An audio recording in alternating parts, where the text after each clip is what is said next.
నమస్తే మిత్రులారా, welcome to AV news. నేను మీ కడారి శ్రీనివాస్. ఈరోజు నేటి తరం దినపత్రికలో ప్రధానంగా వచ్చిన అంశాలను విశ్లేషణ చేసుకుందాం. ముందుగా నేటి తరం దినపత్రికలో అన్ని వాస్తవాలే.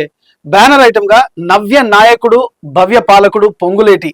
సో పొంగులేటి శ్రీనివాసరెడ్డి గారి గురించి పూర్తిగా ఇవాళ ఫ్రంట్ పేజీలో వచ్చింది. ఒకసారి చూసుకుందాం. మానవతా ముఖం, ప్రజాసేవే లక్ష్యం, ఖమ్మంను కాంగ్రెస్ కంచుకోటగా చేశారు, తన రాజకీయ చాణుక్యం చూపించారు, అభివృద్ధిలో ముందుగా తన ధ్యేయాన్ని చూపించారు. 2014లో వైసీపీ నుండి ఎంపీగా గెలుపొందారు. ఆ తర్వాత బీఆర్ఎస్ లో 10 ఏళ్లుగా సేవలు చేశారు. కాంగ్రెస్ లో చేరి గెలుపుకు విశేషమైన కృషి చేశారు పొంగులేటి శ్రీనివాసరెడ్డి గారు.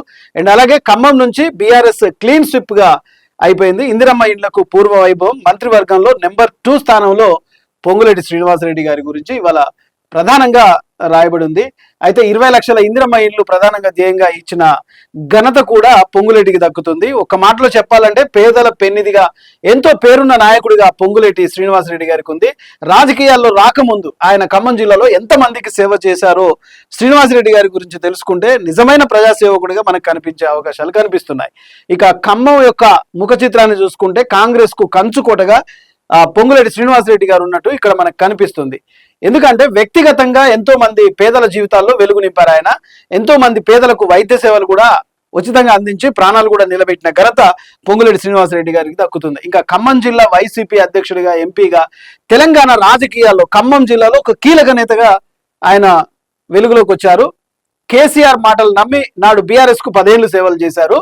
బీఆర్ఎస్ నుంచి బయటకు వచ్చిన తర్వాత కాంగ్రెస్ పార్టీలో చేరారు. తెలంగాణలో కాంగ్రెస్ గెలుపు కోసం ఆయన ఎంతో కృషి చేశారు. ఖమ్మం జిల్లా నుంచి బీఆర్ఎస్ కు ఒక్క సీటు కూడా రానియని శపథం చేసి ఆ శపథాన్ని నిలబెట్టుకున్నారు. ఖమ్మంలో కారుకు అడ్రస్ లేకుండా చేశాడు, కారు షెడ్ కూడా లేకుండా చేశాడు. శపథం చేసి మరి బీఆర్ఎస్ ను ఓడించారు, తన రాజకీయ చాణుక్యం చూపించారు.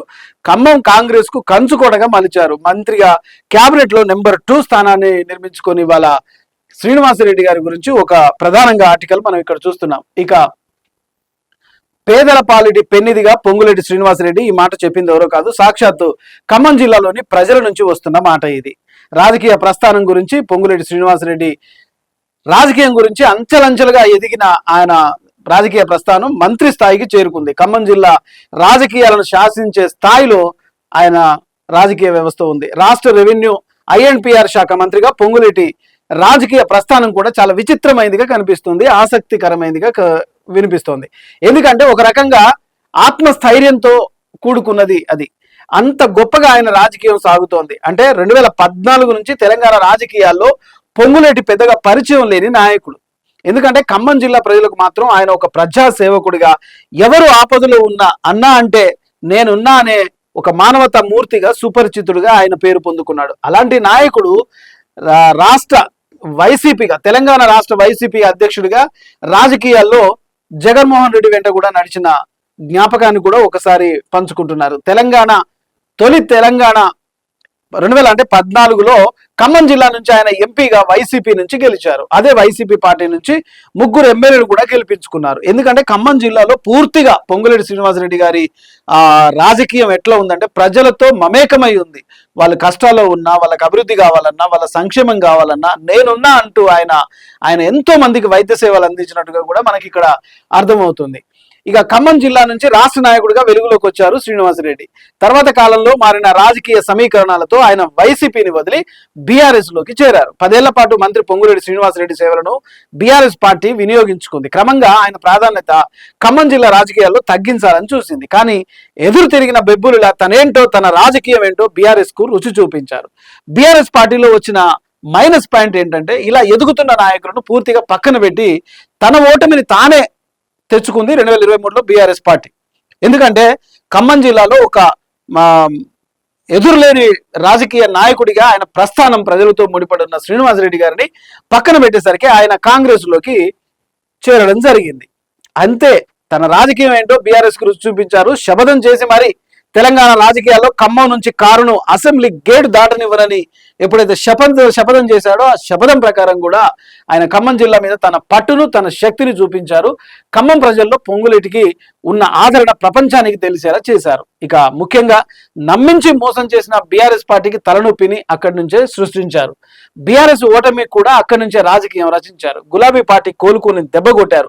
అది పొంగులేటి శ్రీనివాసరెడ్డి నాయకత్వం విలువ తెలంగాణకు తెలియజేశారు. ఎందుకంటే ఆయనను నమ్మించి మోసం చేసింది బీఆర్ఎస్ పార్టీ అని చెప్పేసి బీఆర్ఎస్ నుంచి బయటకు వచ్చేసి గేటు కూడా దాటనీయను, బీఆర్ఎస్ పార్టీని నా ఖమ్మం జిల్లా నుంచి ఒక్క సీటు కూడా గెలవనీయని చెప్పిన ఆయన అన్నట్టుగానే ఆయన వైసీపీలో ఉన్నప్పుడు కూడా తన ఎమ్మెల్యేలు గెలిపించుకున్నాడు, ఇటు బీఆర్ఎస్ లో ఉన్నప్పుడు కూడా తన ఎమ్మెల్యేలు గెలిపించుకున్నాడు, ఇటు కాంగ్రెస్ లోకి వచ్చినా కూడా తన ఎమ్మెల్యేలు గెలిపించుకొని బీఆర్ఎస్ ని పూర్తిగా ఓడించిన ఘనత ఆయన.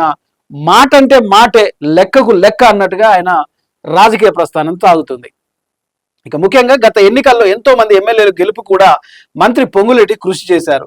అలా కాంగ్రెస్ గెలుపు కారణమయ్యారు. మంత్రివర్గంలో చేరిన తరువాత తెలంగాణలో ముఖ్యంగా ఇప్పుడు ఇందిరమ్మ ఇళ్లకు మళ్ళీ పూర్వ వైభవం తెస్తానని చెప్పారు. అన్నట్టుగానే ఆయన వరుస 2 బడ్జెట్లలో ఇందిరమ్మ ఇండ్ల పథకాల కోసం నిధులను కేటాయిస్తూ వస్తున్నారు. గత సంవత్సరం తెలంగాణలో సుమారు 5 లక్షల మంది ఇందిరమ్మ ఇండ్లను మంజూరు చేశారు. అందులో దాదాపు అన్ని ఇండ్లు పూర్తయ్యాయి, గృహ ప్రవేశాలు కూడా పూర్తి చేసుకున్నాయి. ఆనాడే మంత్రి పొంగులేటి ఒక ప్రకటన చేశారు. తెలంగాణలో 20 లక్షల ఇందిరమ్మ ఇండ్లు నిర్మాణం చేయకపోతే వచ్చే ఎన్నికల్లో ఓట్లు అడగను అన్నారు. అన్నట్టుగానే ఆయన 20 లక్షల ఇండ్లు ఇందిరమ్మ ఇండ్లు పథకానికి 2 దఫాలుగా నిధులు కేటాయించి ఆయన పేదల మనిషిగా ఆయన పేరు తెచ్చుకున్నారు. ఇక వచ్చే ఎన్నికల్లో ఓట్లే అడగనని అన్నారు. అన్నట్టుగానే ఏడాదిలో మరో 5 లక్షల ఇండ్లు మంజూరు చేస్తున్నారు. జూన్ 2 నుంచి మళ్ళీ 2వ విడత ఇందిరమ్మ ఇండ్ల జాతర మొదలైంది. ప్రజలకు ఇచ్చిన హామీ పూర్తిగా చేయాలని తెలంగాణ పల్లెల్లో మళ్ళీ ఇందిరమ్మ ఇండ్ల జాతర కొనసాగేందుకు మంత్రి పొంగులేటి ఎంతో కృషి చేస్తున్నాడు. ఎప్పటికప్పుడు కూడా ఇందిరమ్మ ఇండ్ల నిర్మాణ పనులు, అనుమతులు, గృహ ప్రవేశాలు పర్యవేక్షిస్తున్నారు దగ్గరుండి. తెలంగాణ పల్లెల్లో పండుగ వాతావరణం నింపుతున్నారు. తెలంగాణలో ప్రతి పేదవాడి సొంతింటి కళ నెరవేరుస్తున్నారు. అంటే నిజంగా పొంగులేటి శ్రీనివాసరెడ్డి నియోజకవర్గం ఏదైతే ఉందో, ఖమ్మం జిల్లా ఏదైతే ఉందో, ఆ ప్రజలు అదృష్టం చేసుకున్నట్టే ఉంది. ఎందుకంటే అంత మంచి నాయకుడు ఆ స్థానిక ప్రజలకు రావడం నిజంగా వారి అదృష్టంగా. ఎందుకంటే పేదలకు సొంతింటి కళ అనేది ఒక కలగానే మిగిలిపోకుండా దాన్ని సాధించేందుకు దాదాపు 20 లక్షల ఇండ్లను, ఇందిరమ్మ ఇండ్లను ఆయన చేకూర్చాడు. 2 సార్లు కూడా ఆయన అసెంబ్లీ బడ్జెట్ లో కూడా ఆయన ఇందిరమ్మ ఇండ్లకు నిధులను కూడా కేటాయించారు. ఇక మంత్రివర్గంలో నెంబర్ 2గా ఖమ్మం జిల్లా నుంచి బీఆర్ఎస్ ఒక్క ఎమ్మెల్యే కూడా గెలవకుండా చూస్తానని చెప్పి కారును కూడా కదలనీయకుండా చేసిన మంత్రి పొంగులేటి శ్రీనివాసరెడ్డి మంత్రివర్గంలో నెంబర్ 2గా భావిస్తున్నారు. రాష్ట్ర ప్రభుత్వం తీసుకునే అన్ని కీలకమైన నిర్ణయాల్లో కూడా మంత్రి పొంగులేటి పాత్ర ఎంతో ఉన్నది. సీఎం రేవంత్ రెడ్డి కూడా పొంగులేటితో కలిసి అనేక అభివృద్ధి సంక్షేమ కార్యక్రమాలకు కూడా రూపకల్పన చేసినట్టు. ధరణి నుంచి భూభారతి రూపకల్పనలో కూడా మంత్రి పొంగులేటి శ్రీనివాసరెడ్డి అహర్నిశలు కృషి చేశారు. భూభారతి అనేది రైతుల పాలన వరంగా మార్చారు. రైతులకు ఎలాంటి ఇబ్బందులు లేకుండా చేశారు. అలా రాష్ట్ర ప్రభుత్వంలో నెంబర్ 2గా కొనసాగుతున్నారు. మరి ఇప్పుడు ఈ రాజకీయ ప్రస్థానంలో నెంబర్ 2గా ఉన్న పొంగులేటి శ్రీనివాసరెడ్డి గారికి ఇప్పుడు పదవుల ఇది కూడా జరుగుతుంది. కాబట్టి మరి నెంబర్ 2గా ఉన్న పొంగులేటి శ్రీనివాసరెడ్డి గారికి మరి కాంగ్రెస్ అధిష్టానం ఎలాంటి పదవి తనకిస్తుందో, మంత్రివర్గంలో ఎలా ఇంకా మునుముందు ఎంత ఉన్నత స్థాయికి కోరుకుంటుందో చూడాలి మరి. ఎందుకంటే కాంగ్రెస్ ప్రభుత్వం ఇలాంటి పనిచేసే నాయకులనే గెలిపిస్తూ ప్రజల వద్దకు, ప్రజల చెంతకు, ప్రజల సంక్షేమం, ప్రజల అభివృద్ధి, ప్రజల బాగు, ప్రజల ఆరోగ్యం, ప్రజల నిత్యావసరాలు ప్రతి చూసే వ్యక్తినే ఇవాళ కాంగ్రెస్ ప్రభుత్వం ఎంచుకుంది. కాంగ్రెస్ ప్రభుత్వం టికెట్ ఇచ్చినందుకు కూడా పొంగులేటి శ్రీనివాసరెడ్డి గారు నిజంగా ఆయన ప్రజలకు ఏ మాట అయితే ఇచ్చారో, అటు కాంగ్రెస్ పార్టీ నుంచి గెలిచి బీఆర్ఎస్కి ఎలాంటి వార్నింగ్లు ఇచ్చాడో వాస్తవంగా శపథం చేసినట్టుగానే శపథం చేశాడు. పేదల పెన్నిదిగా ఆయన రాజకీయ ప్రస్థానం 3 పూలు 6 కాయలుగా ఉన్నట్టుగా ఉంది. ఇది మొత్తానికి మొదటి పేజీ రాజకీయ ప్రస్థానం గురించి. భవ్య పాలకుడు పొంగులేటి, నవ్య నాయకుడు పొంగులేటి అంటూ మనం మొదటి పేజీలో ప్రధానంగా చూస్తున్నాం. ఇక 2వ పేజీలో మనం ఒకసారి చూసుకుంటే 6 అంకెల జీతం వీకెండ్స్ లో బైక్ టాక్సీ డ్రైవింగ్. సో మొత్తానికి 6 అంకెల జీతం, ఐటీ ఉద్యోగాల లక్షల్లో వాళ్ళ జీతం ఉంటుంది కాబట్టి వీకెండ్ లో వాళ్ళు బైక్ టాక్సీ డ్రైవింగ్ అనేది చేసుకుంటున్నట్టుగా చూస్తున్నాం. ఎందుకంటే ఒక్కసారి చూద్దాం. సాధారణంగా ఐటీ ఉద్యోగం అంటేనే లక్షల రూపాయల్లో జీతం, విలాసవంతమైన జీవితం. వారాంతాల్లో పార్టీలు సాధారణంగా ఇవే గుర్తొస్తాయి. కానీ ఇదంతా నాణానికి ఒకవైపే. ఎంత జీతం వచ్చినా పెద్ద పెద్ద నగరాల్లో జీవన వ్యయం విపరీతంగా పెరిగిపోతుంది. దీంతో అదనపాయం కోసం కొందరు అదనంగా పార్ట్ టైం జాబులు చేస్తున్నారు. బైక్ టాక్సీలు నడుపుతున్నారంట, ర్యాపిడో, ఇట్లా వేరే వేరే బైక్ నడిపేసి వాళ్ళు జీవనం కొనసాగుతున్నారు. ఒకప్పుడు ఎట్లా ఉండే, 6 అంకెల జీతం అంటే లక్షల్లో జీతం ఉన్న ఈ సాఫ్ట్వేర్ ఉద్యోగాలు ఇవాళ పూర్తిగా కుదేలైపోయి ఆర్థిక మాధ్యం పెరుగుతున్న నేపథ్యంలో కుటుంబ అవసరాలు ఎక్కువ అయిపోతున్న నేపథ్యంలో వాళ్ళు జాబ్ అయిపోయిన తర్వాత పార్ట్ టైం జాబ్లో బైక్ రైడింగ్ చేసేది కూడా, బైక్ టాక్సీ కూడా వాళ్ళు చేస్తున్నట్టుగా ఇక్కడ చూస్తున్నాం. మరొక వార్తను చూసుకుంటే సత్యనారాయణ గారు కలుద్దాం సీఎం చంద్రబాబు పోస్ట్. అయితే ఈ మధ్యన చంద్రబాబు నాయుడు గారు కూడా సాధారణంగా ప్రజల జీవితాల్లోకి తానే స్వయంగా వెళ్ళి మాట్లాడుతున్నట్టుగా చూస్తున్నాం. ఆంధ్రాలో ఒక పేద ఇంటికి వెళ్ళడము, లేకపోతే పసిపాపను ఎత్తుకోవడము, వాళ్ళకి ఏం అవసరాలో చూద్దాం, అలాంటి కొన్ని మంచి మంచి కార్యక్రమాలు చేస్తున్నాడు. తనను కలవాలని ఓ వృద్ధుడు కోరికపై స్పందిస్తూ AP CM Chandrababu Naidu X లో పోస్టు పెట్టారు. పశ్చిమ గోదావరి జిల్లా ఆచంట నియోజకవర్గం కామధేను లంక గ్రామానికి చెందిన సానబోయిన సత్యనారాయణ చంద్రబాబు అంటే ఎంతో అభిమానం ఆయనకి. సోమవారం సిద్ధాంతంలో జరిగే మీ భూమి మీ హక్కు కార్యక్రమానికి వస్తున్న సీఎం చంద్రబాబు సభకు వెళ్లేందుకు సత్యనారాయణ సిద్ధమయ్యారు. అయితే ఈ విషయంపై ఆయన మాట్లాడుతుండగా ఓ యువకుడు వీడియో తీసి సోషల్ మీడియాలో పోస్ట్ చేశాడు.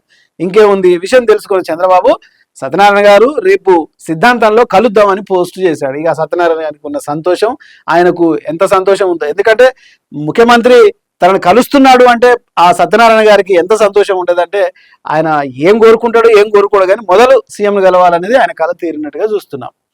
రైట్, మరొక వార్తను చూస్తున్నాం. మెట్రో విస్తరణను కేంద్ర మంత్రి అడ్డుకుంటున్నారు. కేంద్ర మంత్రి ఢిల్లీలో అడ్డుకుంటున్నారని ఘాటు వ్యాఖ్య చేశారు సీఎం రేవంత్ రెడ్డి. మెట్రో అనుమతులపై కిషన్ రెడ్డి సమాధానం చెప్పాలని డిమాండ్ చేశారు. ఇక మూసీ ప్రక్షాళన భాజపా వ్యతిరేకిస్తుందని విమర్శించారు. త్రిబులార్ ధాన్యం కొనుగోలుపై కేంద్రాన్ని ప్రశ్నించారు. జిహెచ్ఎంసీ విభజన ప్రజల సౌలభ్యం కోసమే అన్నారు. మల్కాజ్గిరి అభివృద్ధికి ప్రత్యేక దృష్టి పెడతానని హామీ ఇచ్చారు. క్యూర్1 యాప్ ను సీఎం ఈ సందర్భంగా ఆవిష్కరించిన సందర్భాన్ని మనం చూస్తున్నాం. ఎందుకంటే మెట్రో విస్తరణకు ప్రతిపాదనలు పంపితే కేంద్రం ఆమోదించలేదని సీఎం రేవంత్ రెడ్డి ఘాటుగా స్పందించారు. దీనికి కేంద్ర మంత్రిగా ఉన్న నేత మెట్రో విస్తరణను ఢిల్లీలో అడ్డుకుంటున్నారని ఆరోపించారు. కిషన్ రెడ్డి భాజపాలో ఉండి కేటీఆర్ కు సహకరిస్తున్నారని ఆ పార్టీ నేతలు చెప్తున్నారన్నారు. తాను ఏ పార్టీలో ఉన్నా ప్రజల కోసమే పనిచేస్తానని, ఇతర పార్టీలకు కాదని వ్యాఖ్యానించారు. మెట్రోకి ఎందుకు అనుమతులు రావట్లేదో కిషన్ రెడ్డి ఈ సందర్భంగా సమాధానం చెప్పాలని డిమాండ్ చేశారు. ఉప్పల్ బగాయత్ వేదికగా పలు అభివృద్ధి పనులకు శంకుస్థాపన చేసిన అనంతరం ముఖ్యమంత్రి ఈ మేరకు ఆయన మాట్లాడుతూ ఎన్నికలు ఉన్నప్పుడే రాజకీయాలు చేయాలన్నారు. అంతేకాని గుజరాత్ లో సబర్మతి రివర్ ఫ్రంట్, ఢిల్లీలో యమునా రివర్ ఫ్రంట్ అభివృద్ధి చేసుకున్నారు. కానీ అలాగే యూపీలో గంగానది ప్రక్షాళన చేశామని అక్కడి సీఎం యోగి చెప్పుకున్నారు. ప్రధాని మోడీ నదుల ప్రక్షాళన చేశారని భాజపా నేతలు గొప్పగా చెప్పుకుంటున్నారు. మూసీ ప్రక్షాళన మాత్రం ఎందుకు వ్యతిరేకిస్తున్నారు? ఈ నెల 15 తర్వాత మా కార్యాచరణ మారుతుంది. మెట్రో విస్తరణకు ఎందుకు అనుమతి ఇవ్వరో, రాష్ట్రంలో ధాన్యాన్ని ఎందుకు కొనరో, ఆ త్రిబులార్కు నిధులు ఎందుకు ఇవ్వరో, మూసి మంచి పనుల విషయంలో రాజకీయాలు ఎందుకు చేస్తున్నారో, ఎందుకు అడ్డుకుంటున్నారో చూస్తామంటూ ముఖ్యమంత్రి ఘాటుగా స్పందిస్తూ బీజేపీపై సెటరికల్ గా వేశారు. ఇంకా అలాగే మల్కాజ్గిరి అభివృద్ధి చేసే బాధ్యతను కూడా ముఖ్యమంత్రి తీసుకున్నారు. క్యూర్ యాప్ కూడా ఆవిష్కరించినట్టుగా ఇక్కడ చూస్తున్నాం. ముఖ్యమంత్రి శంకుస్థాపన చేసిన వాటిలో మల్కాజ్గిరి మున్సిపల్ కార్పొరేషన్ భవన నిర్మాణం, ఉప్పల్లో 100 పడకల ఏరియా ఆసుపత్రి నిర్మాణం, ఏఓసి సెంటర్ చుట్టూ ప్రత్యామ్నాయ రోడ్లు నిర్మాణాలు, అదేవిధంగా క్యూర్1 మొబైల్ యాప్ ను కూడా సీఎం ఇక్కడ ఆవిష్కరించారు. ఈ యాప్ ద్వారా ఆస్తి పన్ను, విద్యుత్తు, నీటి బిల్లులు చెల్లించే అవకాశాన్ని కూడా క్యూర్1 యాప్ అనేది నీటి బిల్లు, విద్యుత్ బకాయిలు, ఇంకా అలాగే రోడ్ల నిర్మాణ పనులు వంటి ఆస్తి పన్ను కూడా దీనిలో నుంచి చెల్లించే అవకాశం ఉంది. ఇక మరొక వార్తను చూసుకుంటే నీట్ పరీక్ష అందుబాటులోకి సిటీ ఇంటిమేషన్ స్లిప్పులు. నీట్ పరీక్ష దీనివల్ల కాక్రోచ్ పార్టీ పూర్తిగా కేంద్ర విద్యాశాఖ మంత్రిని సస్పెండ్ చేయాలి, రాజకీయాల నుంచి తీసేయాలన్నట్టుగా రాజ్యాంగం ముక్కు పట్టుకొని ఒకవైపు కాక్రోచ్ జనతా పార్టీ ఏ విధంగా దేశంలో దూసుకెళ్తుందో మనందరికీ తెలుసు. ఇలాంటి నీట్ పరీక్ష ఇంటిమేషన్ స్లిప్పులు ఇస్తున్నట్టుగా అందుబాటులోకి వచ్చినట్టుగా చూస్తున్నాం. నీట్ యూజీ రీ ఎగ్జామినేషన్ కు సంబంధించి నేషనల్ టెస్టింగ్ ఏజెన్సీ కీలక అప్డేట్ ఇచ్చింది. అభ్యర్థులకు కేటాయించిన పరీక్షా కేంద్రం ఏ నగరంలో ఉందనే సమాచారాన్ని అందుబాటులోకి తెస్తున్నట్టు ప్రకటించింది. అప్లికేషన్ నెంబర్, పాస్వర్డ్ సాయంతో లాగిన్ అవ్వడం ద్వారా వివరాలు పొందవచ్చు అని తెలిపింది. పేపర్ లీక్ ఆరోపణలు మే 3న నిర్వహించిన నీట్ యూజీ పరీక్షను ఎన్టీఏ రద్దు చేసిన విషయం మనందరికీ తెలిసిందే. జూన్ 21న మరోసారి నిర్వహించేందుకు భారీ ఏర్పాట్లు చేస్తోంది. ఈసారి కూడా పెన్ పేపర్ విధానంలోనే పరీక్ష ఉంటుందని ఇప్పటికే స్పష్టం చేసింది. దేశవ్యాప్తంగా 551 నగరాల్లో, విదేశాల్లో 14 కేంద్రాల్లో ఈ పరీక్ష నిర్వహిస్తున్నారు. మరోవైపు నీట్ పేపర్ లీక్ వ్యవహారంపై సిబిఐ దర్యాప్తు కొనసాగుతూనే ఉంది. ఇది ప్రధానంగా. ఇక కేపీహెచ్బిలో పబ్పై రైడ్, పోలీసుల అదుపులో 9 మంది. ఇక కేపీహెచ్పి పోలీస్ స్టేషన్ పరిధిలో ఓ పబ్లో కూకట్పల్లి డీసీపీ ఆధ్వర్యంలో పోలీసులు అర్ధరాత్రి సోదాలు నిర్వహించారు. నిర్ణీత సమయం దాటిన ఈ పబ్బులు ఏదైతే ఉన్నాయో, నిర్ణీత సమయం ప్రభుత్వం, నిర్ణీత రాష్ట్ర ప్రభుత్వం, పోలీసు విభాగం ఒక నిర్ణీత సమయాన్ని పెడుతుంది. ఆ సమయాన్ని దాటేసి కూడా పబ్బులు నిర్మిస్తుంటే మరి నిజంగా ఇట్లనే అరెస్ట్ చేస్తున్నారు. నిర్ణీత సమయం దాటిన తర్వాత కూడా కింగ్స్ అండ్ క్వీన్ పబ్ నిర్వహిస్తున్నట్టు గుర్తించి చర్యలు చేపట్టారు. అక్కడ ఉన్న 9 మందిని అదుపులోకి తీసుకొని వారిపై కేసు నమోదు చేశారు పోలీసులు. నిబంధన ఉల్లంఘించే వారిపై కఠిన చర్యలు తీసుకుంటామని డీసీపీ హెచ్చరించినట్టుగా ఇక్కడ మనం చూస్తున్నాం. ఇక ప్రధానంగా సత్యసాయి జిల్లాలో వందే భారత్ కు తప్పిన ప్రమాదం ఇది సోషల్ మీడియాలో వైరల్ గా మారుతుంది. నిజంగా వందే మాతరం ట్రైను అది వస్తుంటే ఒక దున్నపోతో ఒక బర్రెనో ఏదో గుద్దుకొని జస్ట్ ఇదే సొట్టపోయింది. సో ఇది విడ్డూరం కాకపోతే దీన్ని ఎలా ఉందో చూడండి. ఇక మన ఆన్కర్ రైట్. వందే భారత్ ట్రైన్ ఏపీలో సత్యసాయి జిల్లాలో వందే భారత్ ఎక్స్ప్రెస్ కు ప్రమాదం తప్పింది. హిందూపురం రైల్వే స్టేషన్ వద్ద 2 ఆవులను వందే భారత్ ఎక్స్ప్రెస్ ఢీకొంది. కాచిగూడ నుంచి బెంగళూరుకు వెళ్తున్న ఈ ఘటన చోటు చేసుకుంది. పెద్ద శబ్దం రావడంతో రైలు లోకో పైలట్ వెంటనే నిలిపేశారు. ఏం జరిగిందో తెలియక ప్రయాణికులందరూ కాసేపు ఆందోళనకు గురయ్యారు. సమాచారం అందుకున్న హిందూపురం రైల్వే అధికారులు ఘటనా స్థలానికి చేరుకొని రైలును క్షుణ్ణంగా పరిశీలించారు. ఆవుల కలేబరాలను పట్టాల నుంచి తొలగించారు. రైలు సురక్షితంగా ఉందని నిర్ధారించి ముందుకెళ్ళింది. గ్రీన్ సిగ్నల్ ఇచ్చారు. దాదాపు అరగంట పాటు వందే భారత్ రైలు ఆగింది, తర్వాత కొనసాగించింది. ఇది ఇక ఏ అంశం మీద చర్చ పెట్టినా సిద్ధమే. సీఎం రేవంత్ కు కిషన్ రెడ్డి మరో సవాల్. రేవంత్ వ్యాఖ్యలను ఖండించిన కేంద్ర మంత్రి, నేను పార్టీలు మారలేదు, భాజపాలోనే పుట్టుక, భాజపాలోనే చావు, తెలంగాణ ప్రజలకు తన గురించి తెలుసన్నారు. ఎన్నికల హామీలు అమలు చేయాలని డిమాండ్ చేశారు. దళిత బీసీ హామీలపై ప్రభుత్వాన్ని ప్రశ్నించారు. అన్నిటికీ సమయమే సమాధానం చెప్తుందని ఆయన ఘాటుగా స్పందించినట్టు. అంటే ముఖ్యమంత్రి రేవంత్ రెడ్డి గారు స్పందిస్తే దానికి సవాలుగా కేంద్ర మంత్రి కిషన్ రెడ్డి కూడా ఘాటుగా స్పందించారు. నేను బీజేపీలోనే పుట్టినా, బీజేపీలోనే చేస్తా, నేను పార్టీలు అయితే మారను అంటే నీలాగా నేను పార్టీలు మారను అన్నట్టుగా ఇక్కడ ఆయన ఒక ఘాటు వ్యాఖ్యలు అయితే చేశారు. ఏ అంశం మీద ఎక్కడ చర్చ పెట్టినా తాను సిద్ధమే అన్నట్టుగా సీఎం రేవంత్ రెడ్డికి కేంద్ర మంత్రి కిషన్ రెడ్డి సవాల్ విసిరారు. ఆయన తాటాకు చప్పులకి ఇక్కడ ఎవరు భయపడరన్నారు. పొలిమేర దాకుండా తనను ఆపేవారు తెలంగాణలో ఇంకా పుట్టలేదని వ్యాఖ్యానించారు. రేవంత్ రెడ్డిలా నేను 10 పార్టీలు మారలేదు, నా పుట్టుక నా చావు 2 భాజపాలోనే, నేనేంటో తెలంగాణ ప్రజలకు తెలుసు, ఎంత రెచ్చగొట్టినా తొందరపడను, అన్నింటికీ సమయమే సమాధానం చెబుతుంది. నిజంగా ఒక నిష్కలంకమైన మనిషి, అంటే ఎటువంటి ఆరోపణలు కానీ ఎంత వివాదాలు చేసినా కానీ వివాదాలకు దూరంగా ఉన్న వ్యక్తి కిషన్ రెడ్డి గారు. కిషన్ రెడ్డి గారిపై రేవంత్ రెడ్డి గారు చేసిన దాని మీద కిషన్ రెడ్డి గారు, నేను ఇలాగా 10 పార్టీలు మారలేదు, అండ్ అలాగే నేను పుట్టిన బీజేపీ పార్టీలోనే, చావు కూడా బీజేపీ పార్టీలోనే, నేనేంటో ప్రజలకు తెలుసు, నన్ను పొలిమేర దాకా రానియకుండా ఉండే వాళ్ళు తెలంగాణలో ఇంకా పుట్టలేదని ఆయన ఒక సెటైరికల్ గా మాట్లాడారు. చూద్దాం మరి ఎంతమంది మీరు ఒకరి మాట మీద మాట విసురుకున్నా ఎండ్ ఆఫ్ ద డే ప్రజలకు సంక్షేమం, అభివృద్ధి కావాలనేది ముఖ్యంగా చూడాలి. ఇక కాంగ్రెస్ ప్రభుత్వాన్ని నిద్రలేపే ప్రయత్నం చేస్తున్నాం హరీష్ రావు. గతంలో కృష్ణా, ఇప్పుడు గోదావరి నీటిని మళ్లించేందుకు తెలంగాణ ప్రజలు మోసం చేస్తున్నారని మాజీ మంత్రి హరీష్ రావు ధ్వజమెత్తారు. గోదావరి కావేరి అనుసంధానం పేరుతో ఏపీ ప్రభుత్వం నదీ జలాల తరలింపుకు మరోసారి ప్రయత్నం చేస్తుందన్నారు. సో ఇది 3వ పేజీలో ఉంది. ఇక రాష్ట్రంలో ఏ ఎన్నికలు వచ్చినా గెలిచేది కాంగ్రెసే, ఆది శ్రీనివాస్. ఎన్నికలు వచ్చినా గెలిచేది కాంగ్రెసే అని ఆది శ్రీనివాసు కవిత వ్యాఖ్యలను ఖండించిన ప్రభుత్వ వైపు. పవన్ భూములపై ఆధారాలుంటే ఇవ్వాలని సవాల్. హైడ్రాతో 50,000 కోట్ల ప్రభుత్వ భూములు రక్షించామన్నారు. బీఆర్ఎస్ భూ కబ్జాలకు ప్రోత్సాహాన్ని ఇచ్చిందని ఆరోపణ. కేటీఆర్, హరీష్ రావుపై భూ కబ్జా ఆరోపణలు.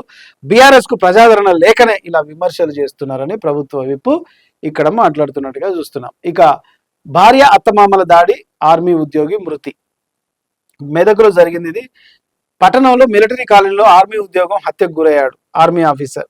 ఆర్మీలో సుబేదారుగా ఉన్న పొన్నం కుమార్ గౌడ్ 49 ఏళ్ళు, అతని భార్య అత్తమామలే అతన్ని అంతమొందించారు. ఉత్తరాఖండ్ లో విధులు నిర్వహిస్తున్న కుమార్ గౌడ్ సెలవుల క్రితం 4 రోజులు ఇంటికి వచ్చాడు. 15 రోజుల క్రితం భార్య పద్మతో గొడవ పడ్డాడు. దీంతో ఆమె పిల్లల్ని తీసుకొని పుట్టింటికి వెళ్ళిపోయింది.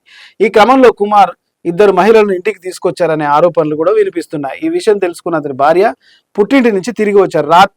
అర్ధరాత్రి కుమార్ పై భార్య, అత్త, మామ, బావమరిది అందరూ కలిసి దాడి చేశారు. దీంతో అతడు ప్రాణాలు కోల్పోయాడు. పోలీసులు కేసు చేస్తున్నారు. ఇది. ఇక హిట్లర్, తుగ్లక్ కలిస్తే ఆయనే. కాంగ్రెస్ రాష్ట్రంలో అసమర్థ పాలన కొనసాగుతుందని విమర్శ.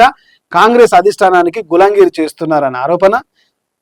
FCI ధాన్యం కొనుగోలులో తెలంగాణది కీలక పాత్ర. 11 ఏళ్లలో కేంద్రం 13 లక్షల కోట్ల నిధులు కేటాయించిందని వ్యాఖ్య. తెలంగాణ పన్నులో 80% కేంద్రం తిరిగి ఇచ్చిందన్నారు. సోనియా కుటుంబం ముందు రేవంత్ తల వంచుతున్నారని విమర్శించారు. పదవి కోసం అధిష్టానాన్ని ప్రసన్నం చేసుకుంటున్నారని ఆరోపణ చేశారు. ఎవరు ఒకసారి చూద్దాం. హిట్లర్ తుగ్లక్ కలిస్తే రేవంత్ రెడ్డి అంటూ తెలంగాణ ముఖ్యమంత్రిపై బీజేపీ సీఎల్పీ నేత ఏలేటి మహేశ్వర్ రెడ్డి మండిపడ్డారు. రేవంత్ రెడ్డి ఢిల్లీలో కాంగ్రెస్ అధిష్టానానికి గులంగిరి చేస్తున్నారు. ఆయన దేశంలో ఎక్కడ తెలంగాణ నుంచే ఎఫ్సివై 60% ధాన్యం కొనుగోలు చేస్తుందని తెలిపారు. హిట్లర్ ప్లస్ తుగ్లక్ కలిస్తే రేవంత్ రెడ్డి నేతృత్వంలో అసమర్థ పాలన కొనసాగుతుంది అంటూ బీజేపీ ఎల్పీ నేత ఏలేటి మహేశ్వర్ రెడ్డి ఘాటుగా కామెంట్ చేస్తున్నారు. ఆయన ఇంకేమంటుండంటే, సోనియా గాంధీ కుటుంబానికి సలాం చేసేది రేవంత్ రెడ్డి తన పదవి కాపాడుకోవడానికి అన్నట్టుగా చేస్తున్నాడు. 11 ఏళ్లలో కేంద్రం తెలంగాణకు 13 లక్షల కోట్లు కేటాయించింది. తెలంగాణ కట్టిన పన్నుల్లో 80% కేంద్ర ప్రభుత్వం తిరిగి ఇచ్చింది. సోనియా కుటుంబం ముందు రేవంత్ రెడ్డి గులాగిరి చేస్తున్నాడు తన పదవి కోసం అని చెప్పి ఏలేటి మహేందర్ రెడ్డి ఇక్కడ ఘాటు వ్యాఖ్యలు చేస్తున్నాడు. ఇక మరొక వార్తను చూసుకుంటే, తెలంగాణలో స్కూళ్లకు వేసవి సెలవులు పొడిగించినట్టుగా మనం ఇక్కడ 3వ పేజీలో చూస్తున్నాం. 3వ పేజీలో ఒకసారి చూసుకుంటే ప్రధానంగా తెలంగాణలో స్కూళ్లకు సెలవు ఇక్కడ చూస్తున్నాం. తెలంగాణలో వేసవి సెలవులు పొడిగిస్తూ ప్రభుత్వం నిర్ణయం తీసుకుంది. ఈ నెల 14వ తేదీ వరకు సెలవులు విద్యాశాఖ పొడిగించింది. అయితే ఈ నెల 15న పాఠశాలలు పునఃప్రారంభం కానున్నాయి. అయితే తెలంగాణ రాష్ట్రంలో ఎండ తీవ్రత ఇంకా కొనసాగుతున్న నేపథ్యంలో పాఠశాలలకు వేసవి సెలవును ప్రభుత్వం పొడిగించింది. తెలంగాణలోని పలు ప్రాంతాల్లో ఇంకా అధిక ఉష్ణోగ్రతలు నమోదు అవుతుండటంతో విద్యార్థుల ఆరోగ్యం, భద్రత అన్నింటినీ దృష్టిలో ఉంచుకొని నిర్ణయం తీసుకుంది ప్రభుత్వం.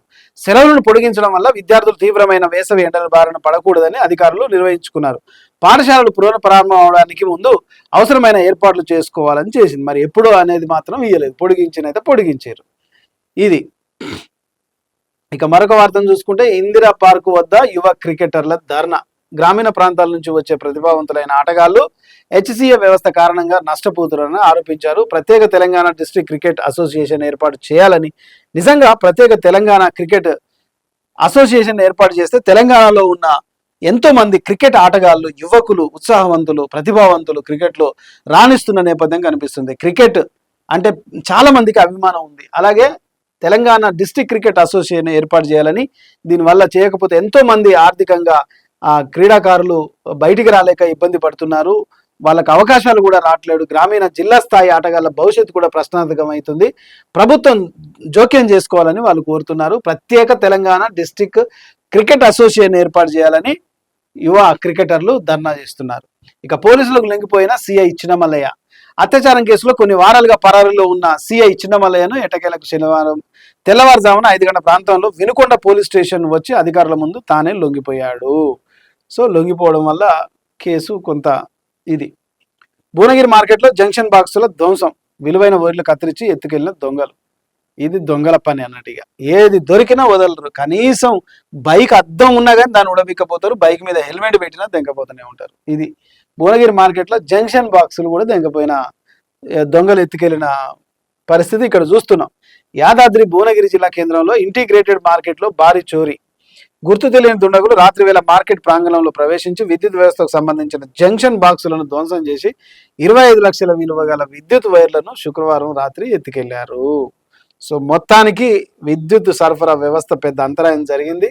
25 లక్షల నష్టం వాటిల్లిందని రాత్రి వేళల్లో నిఘా, సీసీ కెమెరాల పర్యవేక్షణ విధులపై కూడా అనుమానాలు వ్యక్తమవుతున్నాయి.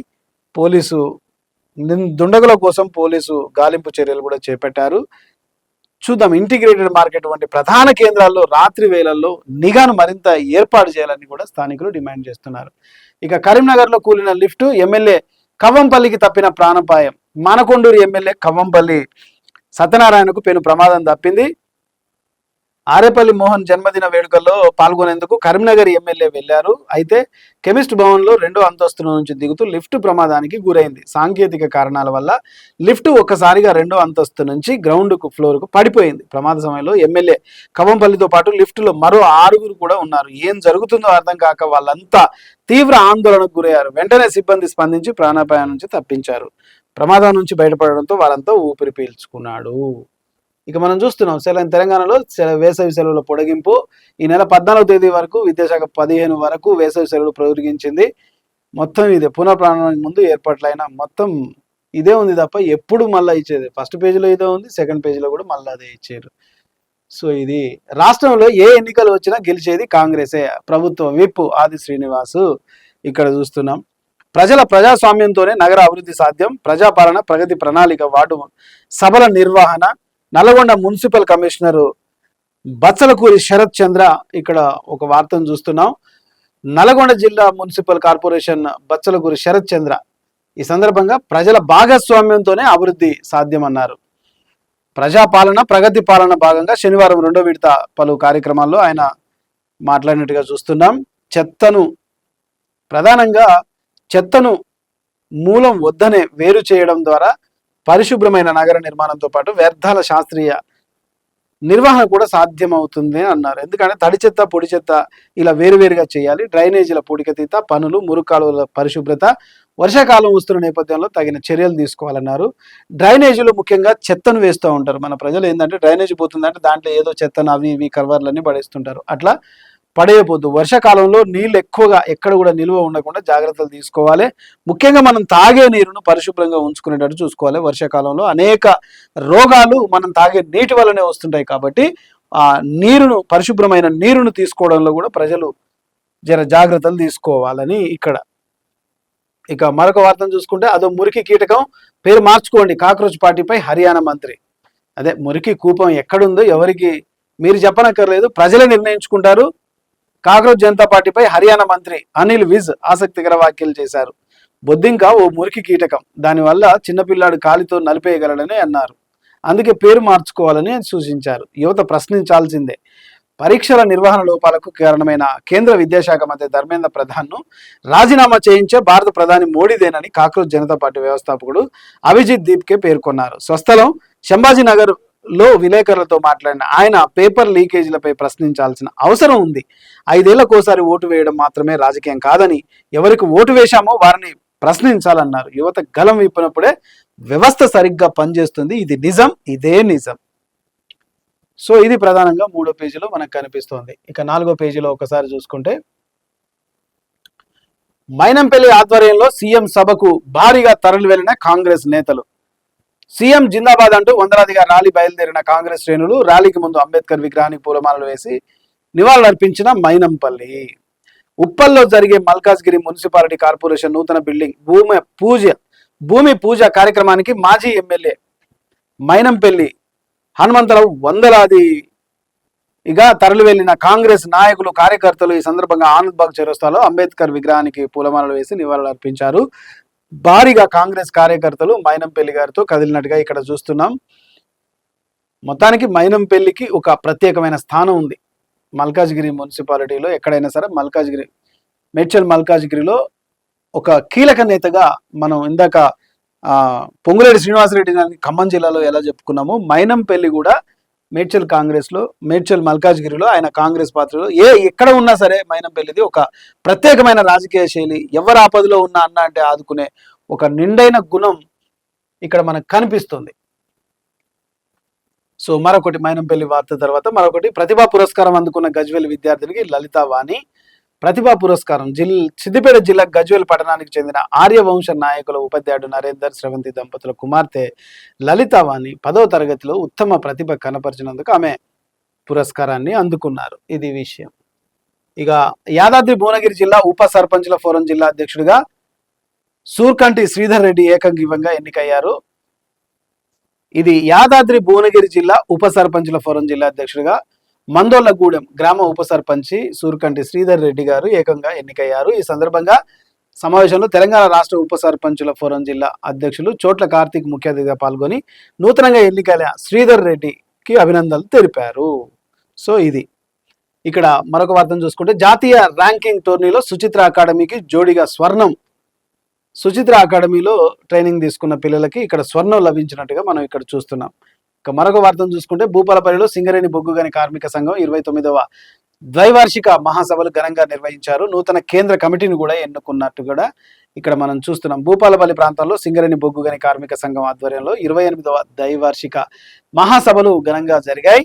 ఈ సభలకు మజ్దూర్ సంఘ్ జాతీయ నాయకుడు, బొగ్గు పరిశ్రమల బాధ్యులు, కేంద్ర బొగ్గు మంత్రిత్వ శాఖ స్థాయి సంఘ సభ్యులు, బొగ్గు పరిశ్రమ మరియు భవిష్యత్ నిధి ట్రస్ట్ బోర్డు సభ్యులు, కొత్త కాపు లక్ష్మారెడ్డి ముఖ్య అతిథిగా పాల్గొని ఉద్దేశించి మాట్లాడారు.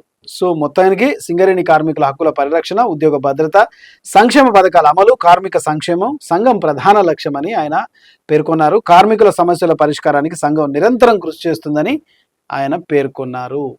ఇక మరొక వార్తను చూసుకుంటే అవయవ దానంపై అవగాహన పెంచాలి. DGP C V Anand. నిజంగా ఈ అవయవ దానం అనేది చాలా విలువైంది. అవయవాన్ని మనం బ్రతుకుండగానే ఏదైనా చారిటబుల్ ట్రస్ట్కు మన అవయవాలను దానం చేయడం ఉత్తమమైన మానవ సేవ, మాధవ సేవ అంటారు కదా. నిజంగా మనుషులలో దేవుడు ఉంటారంటారు కదా. మన అవయవాలను మనం చనిపోయిన తర్వాత బ్రతుకున్న వారికి మన అవయవాలను దానం చేయడం ఎంతో ఉత్తమమైనది. దీని మీద ప్రజల్లో అవేర్నెస్ తీసుకురావాల్సిన అవసరం కూడా ఎంతో ఉంది. సివి ఆనంద్ సిపి గారు కూడా దాని మీద అవగాహన కార్యక్రమాలు డీజీపీ చెప్తున్నాడు. ఇది. ఇక మరొకటి చూసుకుంటే కాంగ్రెస్ కుట్రలతో సింగరేణి నిర్వీర్యం, ప్రైవేట్ పరం అవుతుందని తెలంగాణ మాజీ మంత్రి తన్నీర్ హరీష్ రావు ఒక కామెంట్ అయితే చేశారు. కాంగ్రెస్ కుట్రలతో సింగరేణి నష్టాల పాలవుతోంది. సింగరేణి కార్మికుల జీవితాలకు బ్యాంకు నుంచి ప్రభుత్వం అప్పులు తీసుకుంటుందని BRS party assembly deputy floor leader Telangana మాజీ మంత్రి తన్నీర్ హరీష్ రావు తెలిపారు. కాంగ్రెస్ హటావో సింగరేణి బచావో భాగంగా ఆదివారం ఎన్టీపీసీ సమీపంలో నిర్వహించిన సింగరేణి సదస్సుకు ఆయన ముఖ్య అతిథిగా హాజరై మాట్లాడారు. మొదట గోదావరి ఖనిలో సిహెచ్పిని సందర్శించడానికి వెళ్తే మాజీ ఎమ్మెల్యేలు, మాజీ మంత్రులు బృందాన్ని పోలీసులు అడ్డుకున్నారు. తిరిగి వచ్చిన ఆయన సదస్సులో పాల్గొని సిరులు పండించిన సింగరేణి సంస్థ నేడు ప్రైవేటు కుట్రలతో కాంగ్రెస్ ఆజ్యం పోస్తుందని ఆయన ఘాటుగా స్పందించారు. ఇదొకటి. ఇక మహనీయుల సేవలు చిరస్మరణీయం. 156 వారాలు 3 సంవత్సరాలుగా మహనీయులకు జ్ఞానమాల. ముఖ్య అతిథులుగా పాల్గొన్న professor T Prem Kumar, retired professor, TPCC SCCL ప్రధాన కార్యదర్శి సహదేవుడు. సో మొత్తానికి 156 వారాలుగా మహనీయులకు జ్ఞానమాలలు వేస్తూ 3 సంవత్సరాల నుంచి ఇక్కడ జ్ఞానమాల కార్యక్రమాన్ని చేస్తున్నారు. ఈ కార్యక్రమంలో చాలా మంది పాల్గొన్నట్టుగా ఇక్కడ మనం చూస్తున్నాం. నిజంగా మహనీయులకు, జ్ఞానవంతులకు వేసే మాలను జ్ఞానమాల అంటారు. ఈ సందర్భంగా అల్వాల్లో ఈ కార్యక్రమం జరిగింది. సో మొత్తానికైతే ఇక మరొక వార్త చూసుకుంటే 80కి పైగా సీట్లతో రేవంత్ రెడ్డి ముఖ్యమంత్రి అవుతారు. 80కి పైగా సీట్లతో రేవంత్ రెడ్డి ముఖ్యమంత్రి అవుతారని కేసీఆర్ ఈ రాష్ట్రాన్ని ఏ విధంగా దోచుకొని అప్పులు చేశారో తెలంగాణ ప్రజలకు తెలుసని, ధనిక రాష్ట్రంగా సోనియా గాంధీ తెలంగాణను ఇచ్చారన్నారు. పందికొక్కుల్లా దోచుకొని రాష్ట్రాన్ని అప్పుల పాలు చేశారని ధ్వజమెత్తారు. 25 ఏళ్ళు పాలన కాదు ఇచ్చారు. మొదటి పేజీ మనం చూస్తున్నాం. ఇక ప్రధానంగా చివరి పేజీ మనం చూసుకుంటే ఒకసారి ఉచిత విద్య, ఉచిత వైద్యం ఇవ్వకపోతే తెల్లాపూర్ శాసనానికి కట్టేసి రాళ్లతో కొట్టండి అంటుంది టిఆర్ఎస్ పార్టీ ప్రెసిడెంట్. తెలంగాణను ప్రేమించే కొత్త రాజకీయ శక్తి గెలవాల అవసరం ఉంది. సంగారెడ్డి జిల్లా అభివృద్ధికి టీఆర్ఎస్తోనే సాధ్యం. ఇక్కడ మొత్తం మ్యాచ్ ఫిక్సింగ్ రాజకీయాలే. బుల్లెట్ ట్రైన్ ఇవ్వకపోతే ఎంపీ రఘునందన్ రావు నోరెందుకు మెదపరు? బీజేపీని ప్రశ్నించాల్సిన మిగతా పార్టీలు ఎందుకు సైలెంట్ అయ్యాయి? అన్ని పార్టీల నాయకులు దోచుకుంటూ ప్రజలను నాగం చేస్తున్నారు. తెలంగాణ రక్షణ సేన చీఫ్ కల్వకుంట్ల కవిత సంగారెడ్డి పటం చెరువులో జెండాల ఆవిష్కరణ చేసి ఆమె గట్టిగా మాట్లాడినట్టుగా ఇక్కడ చూస్తుంది. సంగారెడ్డి పటం చెరువులో అన్ని పార్టీల రాజకీయ నాయకులు వాళ్ళ స్వార్థ ప్రయోజనాల కోసం తాకట్టు పెట్టి మ్యాచ్ ఫిక్సింగ్ రాజకీయాలు చేస్తున్నారని కవిత మండిపడ్డారు. ఈ ప్రాంతాన్ని ప్రేమించే పార్టీ కావాలంటూ ఆమె ఒక మాట కూడా అంటుంది. ఆవేదన వ్యక్తం చేశారు. సింగూరు ప్రాజెక్టు 15 ఏళ్లుగా కుంగుతుంటే రాష్ట్రం వచ్చాక కూడా దాన్ని పట్టించుకోవట్లేదన్నారు. ఈ ప్రాంతానికే చెందిన హరీష్ రావు ఇరిగేషన్ మంత్రిగా ఉండి కూడా రూపాయి ఇవ్వలేదన్నారు. ఈ ప్రాజెక్టు కింద దాదాపు 60,000 ఎకరాల ఆయకట్టు సాగు కావడమే కాకుండా రాజధాని హైదరాబాద్ నగరానికి కూడా ఇక్కడి నుంచి తాగునీరు వెళ్లాల్సి ఉందన్నారు. ఆంధ్ర వాళ్ళని తిట్టిన మనం రాష్ట్రం వచ్చాక ఎందుకు బాగు చేసుకోవట్లేదని ప్రశ్నించారు. శ్రద్ధ, ప్రేమ లేని కారణంగానే ఈ పరిస్థితి అని కవిత మొత్తం మీద చెప్పారు. ఉచిత విద్య, ఉచిత వైద్యం ఇవ్వకపోతే రాళ్లతో కొట్టండి. తెలంగాణ రక్షణ సేన అధికారంలోకి రాగానే ఉచిత విద్య, వైద్యం ఇస్తామని, లేదంటే తెల్లాపూర్లో శాసనానికి కట్టేసి కొట్టాలని ఆమె అన్నారు. ప్రజల కష్టాలను ఒక తల్లి మాదిరిగా ఆలోచిస్తేనే అర్థమవుతాయని చెప్పారు. మరి ఇన్ని రోజులు రాజకీయ పార్టీలన్నీ ఇచ్చిన హామీలను మరి ముందు మీరు వారిని కట్టేసి మాట్లాడండి. అప్పుడు మిమ్మల్ని కూడా ప్రజలు నమ్మే అవకాశం ఉంటుంది మేడం. ఎందుకంటే మీరు కట్టేసి రాళ్లతో కొట్టండి అని చెప్పేసి ఇట్లా మాట్లాడుతున్నప్పుడు మరి గతంలో కూడా మీరు బీఆర్ఎస్లో ఉన్నారు కదా, మరి అప్పుడు ఎందుకు ఇచ్చిన హామీలు ఏమైనాయి, ఇయ్యని హామీలు ఏమైనాయి, మరి అవి చేయకపోతే మరి ఆ నాయకులు కూడా కట్టేసి కొట్టిర్రా? ఇప్పుడు పాలకులు కూడా ఎట్లాంటి హామీలు ఇస్తున్నారు ఏందనేది చూడండి. ప్రతిపక్షంలో మీరు రాజకీయ పార్టీగా ఇప్పుడిప్పుడే వస్తున్నారు కాబట్టి మీ సమర్థం ఎంత రాజకీయాన్ని చూపించుకోవాల్సిన అవసరం ఉంది. ఇక ఘన స్వాగతం పలికిన నాయకులు టీఆర్ఎస్ జెండా పండుగ కార్యక్రమాల్లో పాల్గొనేందుకు విచ్చేసిన కవిత పటాన్చెరు సంగారెడ్డి పార్టీ కార్యకర్తలకు ఘన స్వాగతం పలికారు. బతుకమ్మలు, బోనాలు, ఇక సంగారెడ్డి చౌరస్తా నుంచి తెలంగాణ తల్లి విగ్రహం వరకు భారీగా ర్యాలీ, బతుకమ్మ బోనాలతో సాంప్రదాయమైన డాన్సులతో మహిళలు కూడా వచ్చినట్టుగా ఇక్కడ చూస్తున్నాం. ఇక మరొక వార్త చూసుకుంటే ఫిట్ ఇండియా గౌరవం, ఐఐటి హైదరాబాద్కు ఆదర్శ వాహన రహిత క్యాంపస్గా గుర్తింపు. ప్రపంచ సైకిల్ దినోత్సవాన్ని పురస్కరించుకొని భారతీయ సాంకేతిక విజ్ఞాన సంస్థ హైదరాబాద్లో నిర్వహించిన ప్రత్యేక కార్యక్రమం ఘనంగా జరిగింది. 200 మందికి పైగా విద్యార్థులు, అధ్యాపకులు, సిబ్బంది, క్యాంపస్ నివాసితులు పాల్గొన్నారు. ఈ సందర్భంగా ఫిట్ ఇండియా వాహన రహిత క్యాంపస్.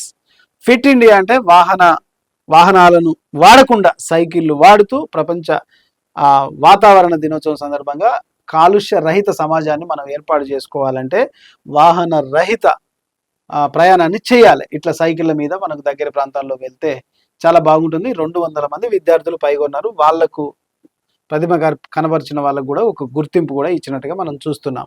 ఇక మరొక వార్తను చూసుకుంటే ఆ ఫ్లెక్సీ పెట్టింది బండి సంజయ్ అనుచరుడే. ఈటల రాజేందర్ మీద ఫ్లెక్సీ వివాదంలో ట్విస్ట్, తేల్చేసి కేసు నమోదు చేసిన పోలీసులు. ఇక చూడండి, బీజేపీ ఎంపీలు ఈటల రాజేందర్, ధర్మపురి అరవింద్ పగ తీర్చుకోవడానికి వారిద్దరి మధ్య గొడవలు ఉన్నట్లు ఫ్లెక్సీ పెట్టిన బండి సంజయ్ అనుచరుడు బీజేపీ నాయకుడు సికింద్రాబాద్ కంటోన్మెంట్ మాజీ వైస్ ప్రెసిడెంట్ రామకృష్ణ కుకట్పల్లిలో బీజేపీ అసెంబ్లీ కన్వీనర్ ఫిర్యాదు మేరకు కేసు నమోదు చేసి విచారించారు. A1 Janyavula Ramakrishna, A2 Gajula Rakesh Ramakrishna PA, A3గా సయ్యద్ కుద్రుత్ అహ్మద్, A4గా సయ్యద్ మెహరజ్, A5గా షేక్ ఖలీం, A6గా నజీర్ ఉద్దీన్. తన కొడుకు ఫోక్సో కేసు వివాదంలో డ్యామేజ్ చేసింది ఈటల రాజేందర్, ధర్మపురి అరవింద్. వీరిద్దరే అని బలంగా నమ్ముతూ బండి సంజయ్ వారి మీద ఫ్లెక్సీలు వేయించాడని చర్చించుకుంటున్న బీజేపీ వర్గాలు తోటి బీజేపీ నాయకుల మీదనే ఇలా ఫ్లెక్సీలు వేసేలా బండి సంజయ్ దిగజారు రాజకీయాలు ఇంతలా ఉంటాయా అని షాక్ అవుతున్నారు బీజేపీ కార్యకర్తలు. అంటే బీజేపీ అనుచరుడే ఈటల రాజేంద్రన్న మీద, ధర్మపురి అరవింద్ మీద ఇట్లా ఆ ఫ్లెక్సీలు పెట్టింది పట్టుకున్నారు. సో ఇక మరొక వార్తను చూసుకుంటే డాక్టర్ నిఖితా సూరజ్ అమ్మాయికి నామకరణం మరియు ఉయ్యాలలో వేయడం. ఈ కార్యక్రమంలో మాజీ ఎమ్మెల్యే దాస్యం విజయభాస్కర్, మాజీ ఎమ్మెల్యే ఆరూర్ రమేష్, మాజీ కార్పొరేటర్ లౌడియా రవినాయక్, కార్పొరేటర్ సునీల్. హన్మకొండ జిల్లా Hunter road Alakananda convention AC హాల్లో అంగరంగ వైభవంగా నామకరణం మరియు ఉయ్యాలలో వేయడం కార్యక్రమాన్ని Banjara welfare association president Kavitha V Nayak, Krishnakumari, Babasingh Nayak ఆధ్వర్యంలో ఘనంగా నిర్వహించారు. ఈ కార్యక్రమానికి ఎమ్మెల్యే దాస్యం వినయభాస్కర్, మాజీ ఎమ్మెల్యే అరూర్ రమేష్, మాజీ ఎంపీ అజ్మీరా సీతారాం నాయక్ తదితరులు పాల్గొన్నారు. మొత్తానికైతే నామకరణం చేసినట్టుగా చూస్తున్నాం. ఇక మరొక వార్తను చూసుకుంటే కల్కి భగవాన్ కృపా కటాక్షాలు ప్రజలందరిపైన ఉండాలి. సంగారెడ్డి పట్టణంలో పిఎస్ఆర్ గార్డెన్లో కల్కి భగవాన్ భక్త బృందం ఆధ్వర్యంలో కల్కి భగవాన్ మూర్తులకు కళ్యాణ మహోత్సవం నిర్వహించారు. సో ఈ నిర్వహించిన సందర్భంగా కల్కి భగవాన్ వారి యొక్క ఆశీస్సులు తెలంగాణ ప్రజలందరికీ ఉండాలని కోరుకోవడంలో తప్పులేదు. ఇక INTUCలో కాంగ్రెస్ జెండా ఎగురవేశాం. జలమండలి ఎన్నికల్లో పాల్గొన్న కార్మికుల సోదరులందరికీ అభినందనలు తెలిపారు. ఘన విజయం సాధించినందుకు మొగుళ్ల రాజిరెడ్డి, రాజేందర్ వారి బృందానికి ప్రత్యేక శుభాకాంక్షలు తెలిపారు. కాంగ్రెస్ జెండా ఎగురవేశాం. రానున్న GHMC ఎన్నికల్లో కూడా కాంగ్రెస్ జెండా ఎగురవేస్తామని జోసెన్ చెప్పారు. ఉద్యోగుల మద్దతు, కార్మికుల మద్దతు కాంగ్రెస్ ప్రభుత్వానికే ఉందని ఫలితాలు స్పష్టం చేశాయన్నారు. మొత్తానికి INTUCలో కాంగ్రెస్ జెండా ఎగిరింది. GHMC ఎన్నికల్లో కూడా కాంగ్రెస్ జెండా ఎగురవేస్తాం అంటూ ఇక్కడ మనకు కనిపిస్తుంది. ప్రధానంగా ఇక్కడ మనం చూసుకుంటే మొత్తానికి నేడుతరం దినపత్రికలో పూర్తిగా నవ్య నాయకుడు, భవ్య పాలకుడు శ్రీనివాసరెడ్డి పొగ్గులేటి అన్న వార్తలు ఇవి ప్రధానంగా నేడుతరం దినపత్రికలో ప్రధాన వార్తలు. ఇది ఇవాల్టి కార్యక్రమం. రేపు మళ్ళీ కలుద్దాం. చూస్తూనే ఉండండి AV news. Signing off Kadari Srinivas. Thank you very much. నమస్తే.